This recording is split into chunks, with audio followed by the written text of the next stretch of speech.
Exam එකත් ළඟයි.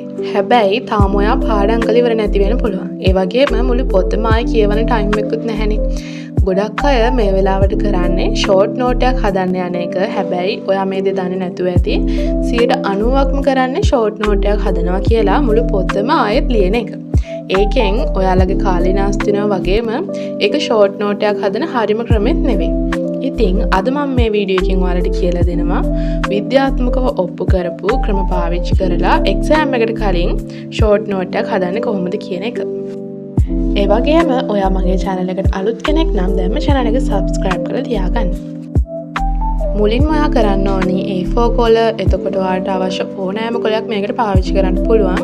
ඒ වගේම පාට පෑන්, ඒ වගේම highlight වගේ දේවල් ඔයාලට මේ ෂෝට් නෝට් එක හදනකොට පාවිච්චි කරන්න පුළුවන්. මේකේ පළවෙනි පියවර තමයි ඔයා පාඩම් කරන්න කැමති සබ්ජෙක්ට් එකක කැමති පාඩමක් ඔයා ඉස්සෙල්ලම තෝරගෙන ඉන්න. ඊට පස්සේ එකපාරක් අවධානයෙන් ඒ පාඩම හොඳින් කියවන්න. ඊට පස්සේ ඔයා තේරුම් ගන්න මොන වගේ දේවල්ද මේ පාඩමේ තියෙන්නේ, මොන වගේ දේවල්ද වැදගත් වෙන්නේ කියන එක මුලින්ම තේරුම් ගන්න ඕනි.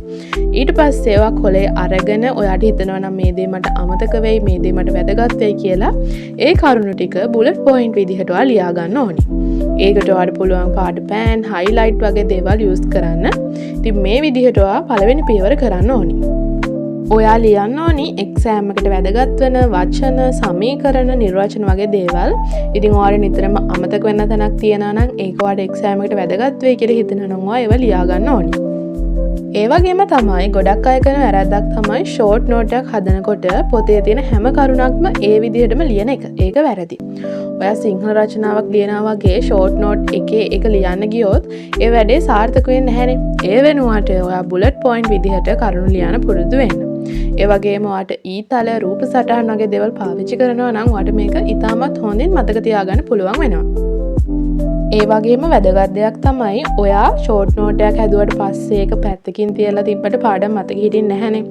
ඔයා කරන්න ඕනේ ඔයාට පාඩමක් අමතකයි නම් ඔයා හදපු ෂෝට් නෝට් එක බලන එක. ඊට පස්සේ ඔයා පාඩම් කරලා ඉවරුනාම ඔයාට පුළුවන් එක කොලයක් අරන් මතකයෙන් ලියන්න. ඒ වගේම ඔයාට පුළුවන් ඔයාගේ ෂෝට් නෝට් එක අරගෙන ඒ පාඩමෙන් එන්න පුළුවන් ප්‍රධාන ප්‍රශ්න දෙකක් තුනක් ඔයාගේ ෂෝට් නෝට් එකේ ලියා ගන්න.